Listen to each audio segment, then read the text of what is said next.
Hello everyone, and welcome to the final video, I guess not the final video, but the final video of the Swiss, so the first stage of the Anti-Chess World Championships 2020 following my games. This is the 8th game that I'm playing, and it's the final one. And as we explained in the last video, I had to win my last 2 games here against 2 crazy strong opponents. The last game being Autumn Wind, this game being against PepsiNGaming, who you will certainly learn a lot about later if you have not already. And so basically the situation here is if I manage to beat PepsiNGaming, which at the time I thought was ridiculous to think. If I win this, then I get to move through the elimination round free without having to play an elimination game, and those games are pretty scary because it's just a one match game to decide who gets into the candidates round. So for me, it was a really big deal. This game was, and probably throughout the entire tournament, even including my candidates round matches, I definitely put my most amount of studying into this because this game certainly meant the most to me of them all. With the exception of this one game that we haven't quite gotten to yet. It was a very important game as well.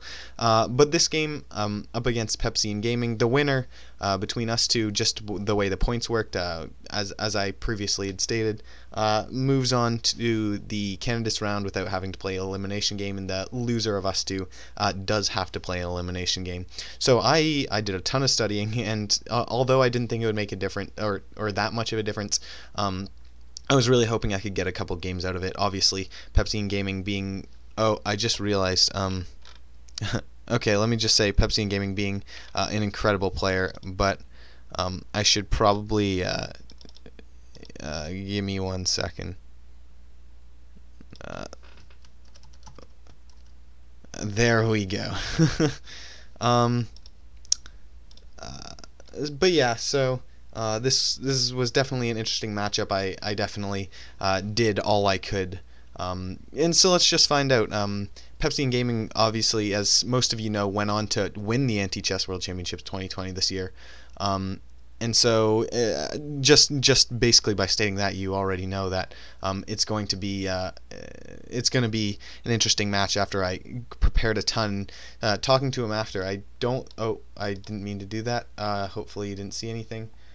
Talking to him after, he definitely didn't prepare as much for me, but I had also improved a lot from previous years. So my other goal was to sort of surprise people in this tournament, because I was never really a crazy strong player, and after putting in the work and the effort, I was really hoping to make sort of an entrance to the Anti-Chess World. But anyways, let's just go into it. Time control is the same as always. It's 2 + 5. And this game, and it's first to 5.5. In this game, PepsiNGaming starts with the white pieces, and as one would expect, PepsiNGaming opens with e3, and I was like, okay. So I play b5, and after takes, I go for the Bosnian. I'm also going to do one other thing here with the sound, and sorry about that.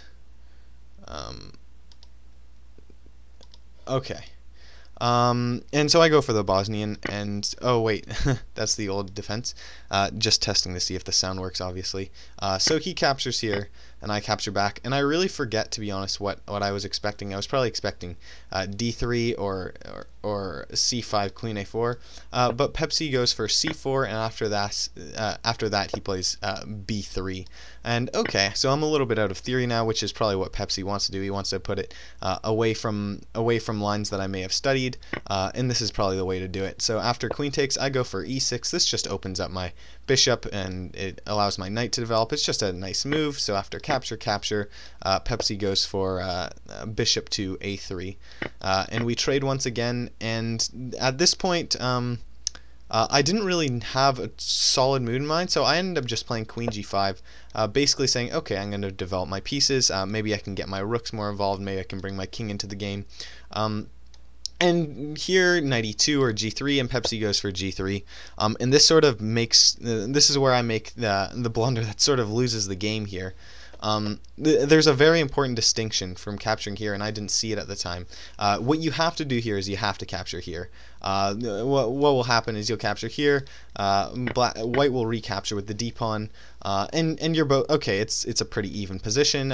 Yes, white has these connected pawns over here, but in general, it's two knights and two rooks versus, sorry, two knights, two rooks, and a king versus versus the exact same thing. So it's going to be fairly drosh. But here, after g3, I take on g3, and this is not a good move. And the reason being is because white can recapture here, and the problem is the white rook's going to open up for my dark rook. And this is a threat because knight h3 will happen, and I have to take away all of these pieces on this rank and so on. So the only move here is giving up the knight, and after these captures, my rooks are both sort of stuck on the back rank, and now my pawns are extremely, they do not look good. I've got double pawns on the side, and then I have 3 isolated pawns other than that. And otherwise, other than that, white can develop super easily, can even bring the knight over here maybe eventually, king can get into the game, connected pawns, the rook's free to move, so white's just super, like, exceeding everything.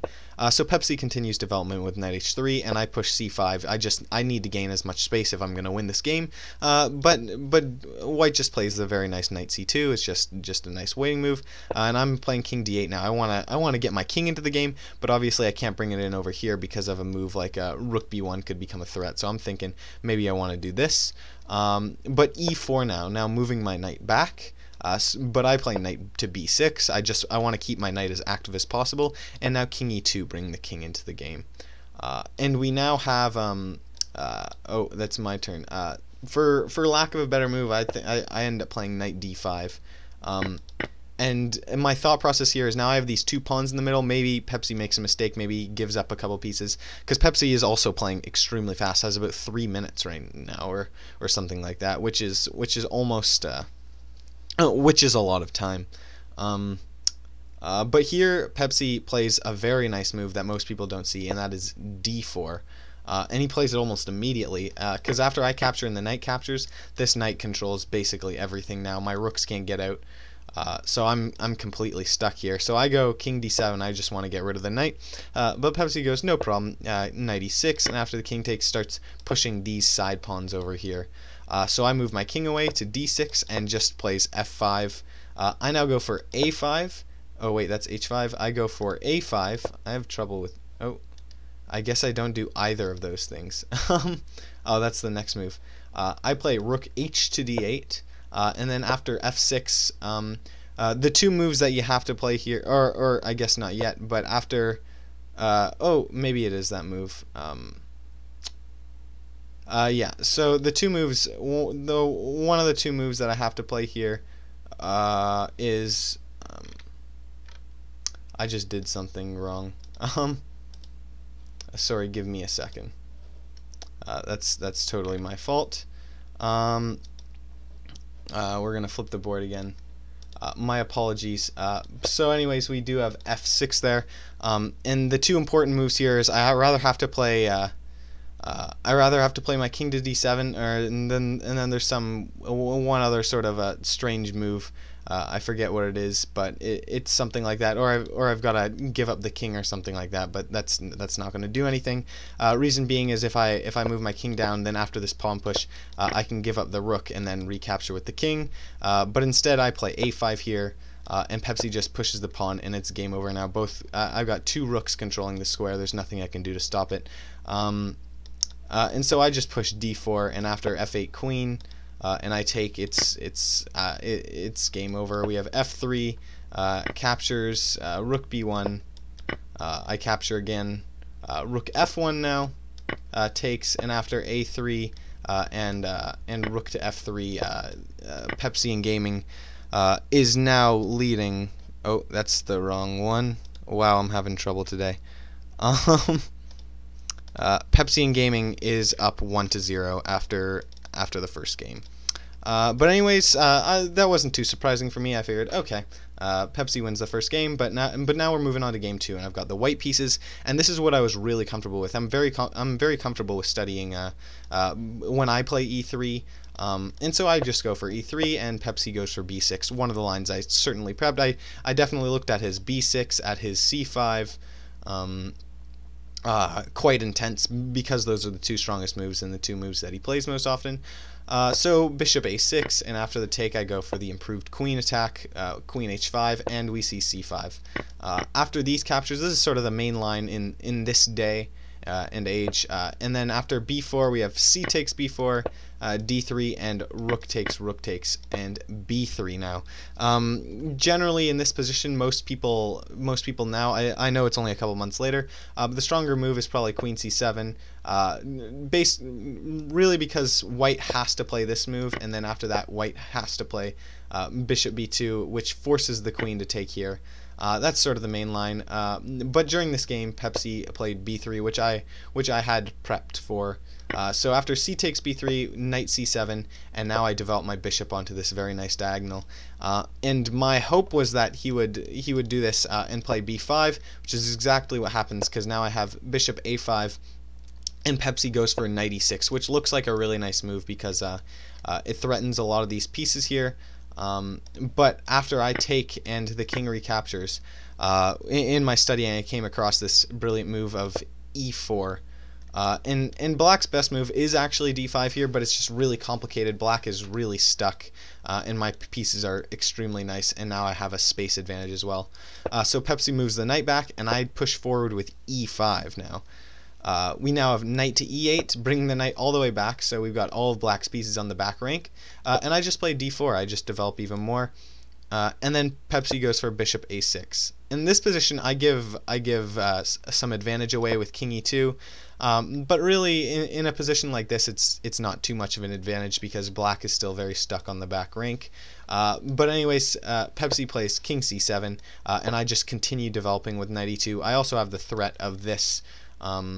Eventually, when both my knight doesn't guard my king and my rook guards my a2 pawn. Anyways, Pepsi brings his bishop back. He doesn't want to get into that situation, and I now push forward with e6. We have f takes e6, d5, and after e takes d5, I spot the win here. If you guys want to try to go back and find the win from here, obviously you know the first two moves now, so I'm sorry about that. But other than that, if you want to try to find the win here, now would be a good time to pause the video, and the correct move is knight to d4, and sorry, knight e4. And after d takes e4, it's basically just you're giving away all the pieces. And so yeah, there's not much more to be done here. Pepsi promotes to a bishop, and I just play rook h1 after the take f3. This forces two captures to happen. So bishop takes on h1, and I just play b4. You might think, oh no, you're like after bishop takes and a4, your pawn's gonna be stranded. You're gonna lose the game. But the important thing is here, after I push and Pepsi gives away this bishop, is both the king and the bishop guard this square, and that was really important here. So king b7 and take, and after the bishop takes, I win the second game. And so after two games, I was pretty happy. I was like, okay, I won my game with white, which is what I wanted to do. And so let's continue that. But anyways, game 3, I'm back with the black pieces. In this game, I was like, okay, Pepsi obviously knew that really well. This game, let's go for c5. And I was really expecting bishop c4 the first move, but Pepsi surprised me with bishop d3. But okay, so a5, this is the strongest move in this position, and we sort of play the main line of bishop d3, which includes c3 here. After rook takes a4, and we have queen takes, a takes, and Pepsi surprises me by playing b4. Generally the move is something like this, rook to h7 or something of that fashion, but I didn't see this, but I calculate correctly with c takes first. We then have c takes and rook takes a2, rook takes a2.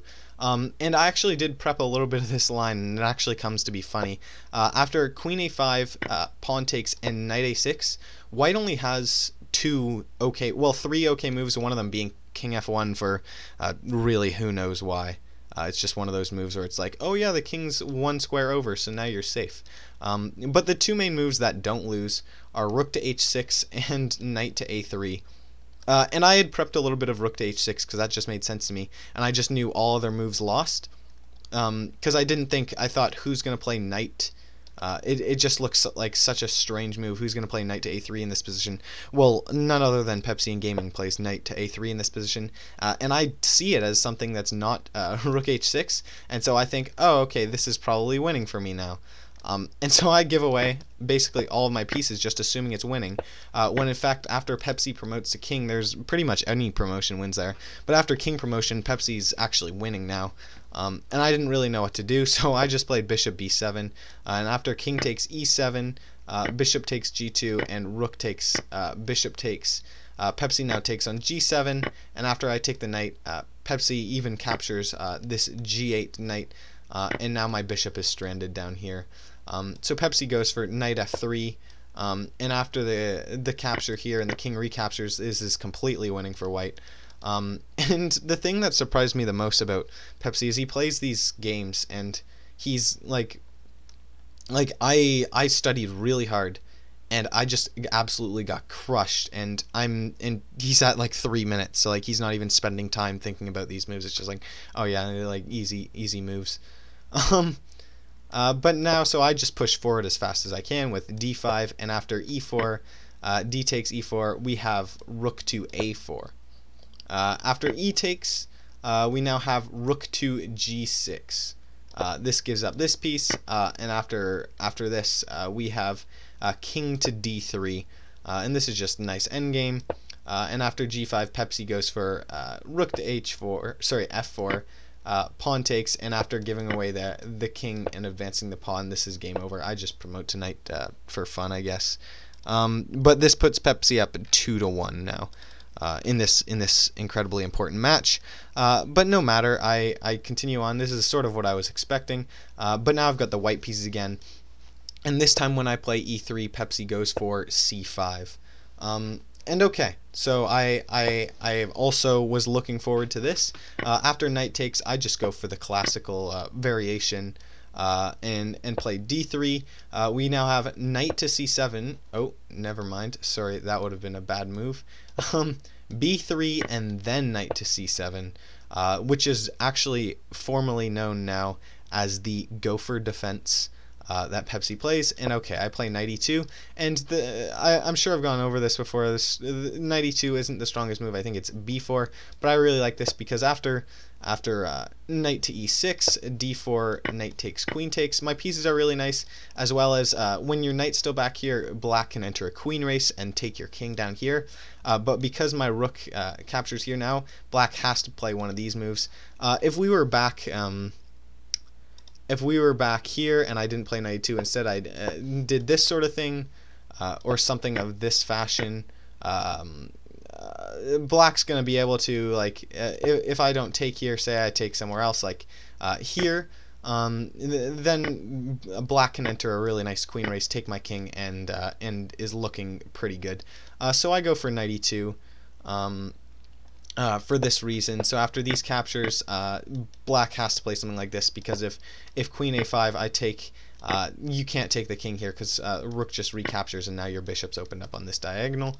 But anyways, Pepsi of course knows this with g6, and so I take and the king recaptures, and I go for knight d2, just a nice developing move. And I see this move that I had seen in a couple of Pepsi's games, knight h6, and I found a lot of Pepsi's tendencies, at least at this time, was to move the knights to a6 and h6, and so I really looked at this move in particular. When I went g4, knight takes, and rook to g1 being the strongest move. Either of these moves are okay for black, and I had studied them both. The one that I didn't study was knight takes h2 because it's a loss for black, and this is what Pepsi plays. So I take back, and Pepsi takes back with the h-pawn, and it actually takes me a long time. I've got 3 minutes on the clock, but I spend about 40 seconds on knight f3, and after this move, You can try to find a mate here. This is a good, nice position to try to find a mate after you pause the video. But when you come back, you'll see that I played e4, and this took me 2 minutes. I waited 2 minutes to play e4. But anyways, knight takes on e1, f3, knight takes, and after bishop to h6, we have rook takes, knight d4, takes a4, and after the knight takes here, I just push the e pawn, because after knight takes rook, the queen will have to take my a pawn, and I just advance my e pawn now, and the game is won by me. So now it's a tie game. Now it's 2-2, and I'm like, wow, I'm really in this. I'm really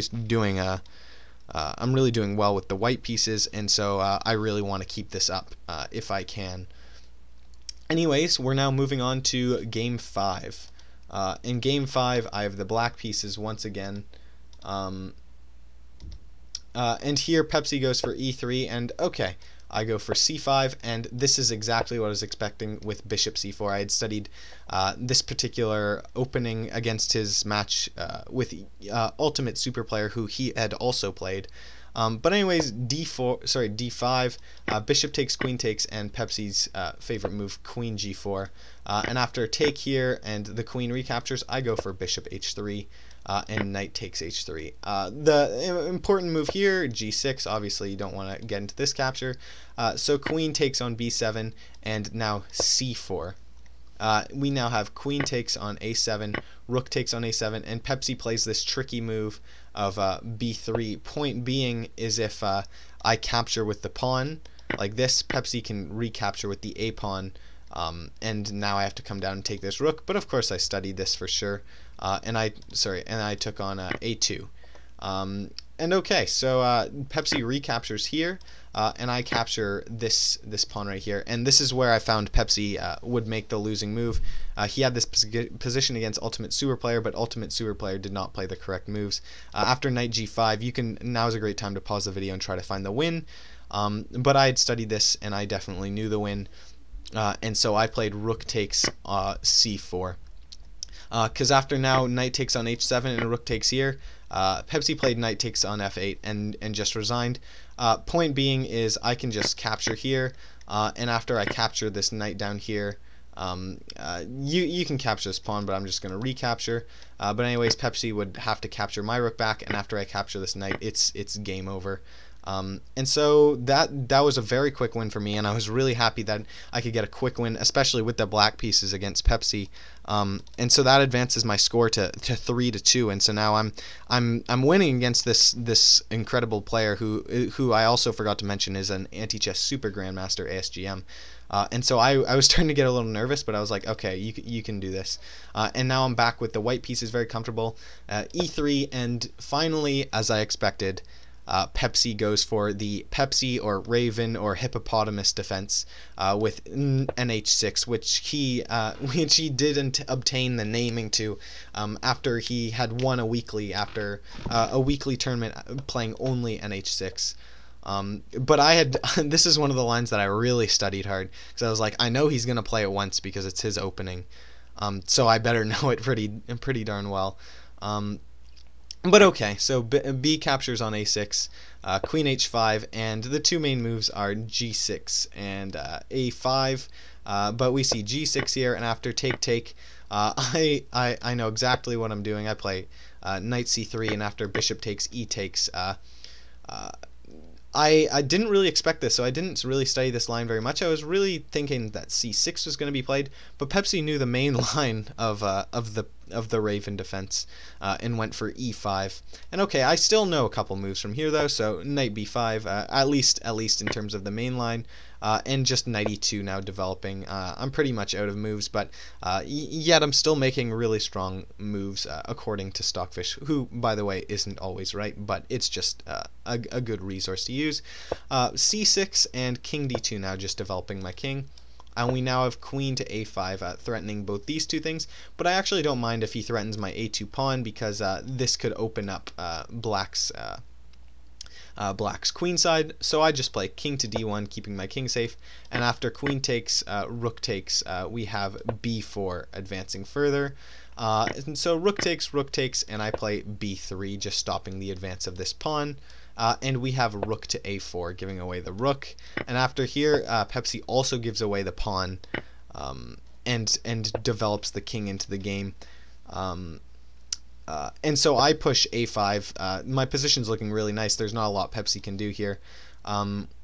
So Pepsi plays c5, but this is actually the losing move. If you want to try to find a win for white, please pause the video. Well done. Congratulations if you got it. The correct move here is knight to d4. The point Pepsi was trying to make with this move right here is after a5, he's thinking, oh, okay, after a5, I'm going to capture with my knight, and b4, I'm going to capture with the pawn here, and maybe I can get away with something. But after c5, the correct move is knight d4. This gets rid of that pawn. So c takes, e takes, e takes, and now I can play a6. And after the knight captures, this pawn will not have to capture on b4, but instead the knight will. So I now play king c2, and after the knight captures, rook e1, knight takes, and PepsiNGaming resigned the game here. And this puts me up 4-2. And so now I'm thinking, before I thought it was possible, but I didn't think, oh, like I wasn't getting my hopes up. But now I'm sort of like, wow, I only need 1.5 games left to move on. And this was my big goal the whole time, was to make the candidates round, and especially doing it in this way would have been incredible. So I started really focusing. I was like, okay, I really need to buckle down these next couple games. So we go into game 7, and I have the black pieces. And Pepsi opens with e3, and I think, okay, I did well with c5 last game, so I'm going to play c5 again. And this time Pepsi's like, okay, obviously he studied this. I'm not going to play bishop c4. I'm just going to go bishop a6. And after knight takes a6, Pepsi goes queen to h5, which, looking at this now, I would definitely play b6. This just transforms into the b6 line in the Liardet defense. The queen attack improved. The improved queen attack. So b6 is definitely, in my mind, the strongest move. But at this time I didn't know any theory, and so I just played queen a5. But this isn't terrible, because after queen takes, rook takes, Pepsi plays king to d1. And after these series of captures, I'm not out of it for sure. I play knight b8 because I don't want to double stack here. So captures, and b4. And after c takes on b4, Pepsi now gives away the bishop, which seemed pretty un-Pepsi-like, just giving away pieces. But obviously Pepsi does this for a reason I do not know, though. So take, and after the knight takes, rook takes, we have knight e2 just developing, so my rook takes, and Pepsi captures the d pawn, obviously wanted to keep these 3 pawns together rather than these 3. And so now we have knight c6, I just develop, and Pepsi gives away the rook with rook h6, and after capture, I'm probably in a nicer, Pepsi's pieces may look nicer right now, but once I can develop, my pieces are certainly nicer. But anyways, Pepsi now plays even knight d4, and just gives away the final pieces. Probably just trying to test my endgame strength, thinking, oh, okay, he's definitely a decent player, but how strong is his endgame? So I play e5, d takes, knight f6, and e takes. And another important thing to note is, in this game, especially with black, I'm not playing to win this. I really need to draw this because I'm feeling really comfortable with white. I actually haven't lost a game with white up until this point, so I'm just thinking, just don't lose. If you have to take a draw, play it safe and take the draw. And after this, I play b5, and I just try to advance the pawn. I want to promote to a king as soon as I can, and maybe I can get a draw out of that, and then I only need one more win. But Pepsi does the same thing, saying, okay, I'm going to try to pressure your bishop as fast as I can. So h5, and after takes, I just play bishop to g7. And after f takes, I push this pawn even more. So Pepsi gives up the c pawn. C takes, c3, b takes, and in king e2, just improving the position of the king. c2, Pepsi now pushes the f pawn. I promote to a king, and Pepsi plays f5. In this position, I offered a draw, just thinking I don't want to play this endgame out. It's probably a draw-ish endgame, so I just offered a draw, not expecting that he would accept it, but Pepsi actually does accept the draw. and I was actually really happy about this. I was a little bit surprised, to be honest, but I was not about to complain about it. I scored a draw, and that means that I only need one more point to secure my spot in the Candidates round of the Anti-Chess World Championships, which was just like mind-boggling to me. And I'm going into a game where I have the white pieces, and I haven't lost a game against Pepsi with the white pieces yet. And so I open with e3, and this time Pepsi goes b5, which I was extremely surprised by, but you've got to mix it up. So bishop a6, Pepsi goes for the Bosnian now, and after bishop takes, knight takes, I go for d3. We have bishop takes d3, queen takes d3, and the most common moves are either of these pieces to b8. However, we see g6 here, and this is actually really strong for white, because after g takes, you have to capture here. So f takes, and now I've got this really nice c4 move. It threatens the knight to move, so knight back to b8, and now I can give away my very weak bishop. Pepsi takes with the queen, I take with the king, and now my pieces are extremely nice.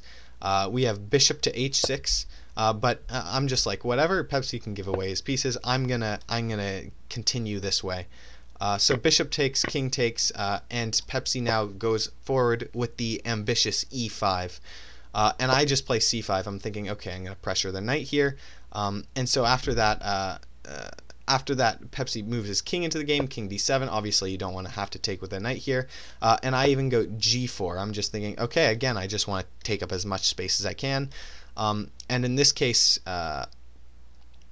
and the other important thing to note about this g4 move is now if I advance the c-pawn, obviously after, oh shoot, say something is played like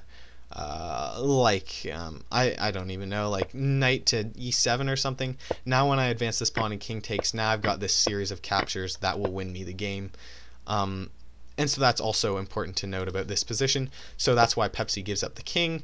C takes, and incredible. There's actually a win here for me. And if there's any time in the video to pause the video, that would be now, because it's just an incredible mate if you can find it.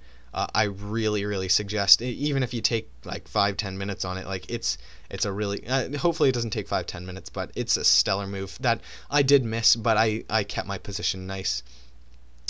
But when I saw it after the game, it was really incredible. For those of you who found it, that's amazing. I didn't find it in this game. I played knight to a4 here. But the correct move here is actually a king d4, and after the capture to play the incredible rook d1, because after takes here, this is a really nice intermediate. Rook takes, and after pawn takes on b2, I capture here, and after the capture, this would just be completely winning for me. But I do not play this. I don't find it. I just play knight to a4, and this is still a good move. I keep my advantage. This is certainly not a threat. Like if this ended up happening, all it does is it gives me a really nice position. Now my king is like even controlling his side of the board. So after knight a4, I think this is the position where Pepsi's computer actually like shut down for a moment, and he lost about a minute, I think. But he actually still, this just shows how much time he still had left, and how fast he was moving in the beginning, in the opening, was even after his computer shut down and he reloaded it, I can't give time because it's a rated game. He still has more time than me, which I find really funny. But when he gets back on, he plays knight to d7. Oh, sorry, it was after this. It was after this move. I played king to d2, and this is just because I want to develop my knight. And I feel like I missed part of the game. Give me one moment. I'm gonna reload this and just make sure I didn't miss part of the game. I did not. But anyways, after king d2, I guess that's it. I thought he had lost more time than that for some reason. But after king d2 here, I'm just gonna do one more double check here. But okay, so I guess that's the end of the game. I thought it went on a couple more moves than this, but I guess not. I'm gonna reload the page one more time. This is like really freaky to me. but okay, I guess he after King D2, Pepsi just felt like, I think, he was at 40 something seconds, and at this point I think he was just a little bit uninspired. Definitely a better position for me, and Pepsi just resigned the game. And this put me at 5.5 points, which allowed me to actually win this match versus PepsiNGaming, who that's 45, who ended up being the world championship. And so this was a really special moment for me, and it really showed me that I put so much time and effort into studying his openings, his games, his tendencies, his moves, and it really worked out and it paid off in the end. And I was incredibly happy about it. And in general, this put me in second place in the Swiss round for the Anti-Chess World Championships. It's also what contributed to my Anti-Chess Grandmaster norm. This tournament did. And so yeah, this was just it was a great game, great matches by PepsiNGaming. But certainly I think my studying and my preparation definitely built into this. And I was more than thrilled to have this happen.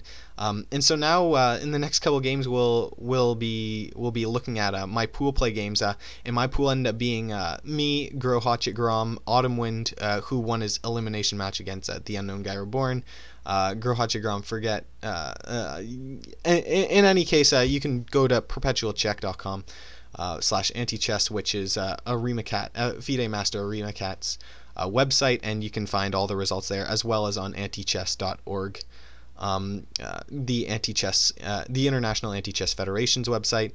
It will be up there as well, and you can check all the pool play. So it was Autumn Wind, myself, Grow Hatchet Grom, and Lowall, who we have already seen games from Lowall and Autumn Wind in this series, so it'll be interesting to see how the game changed from the Swiss round to the candidates round.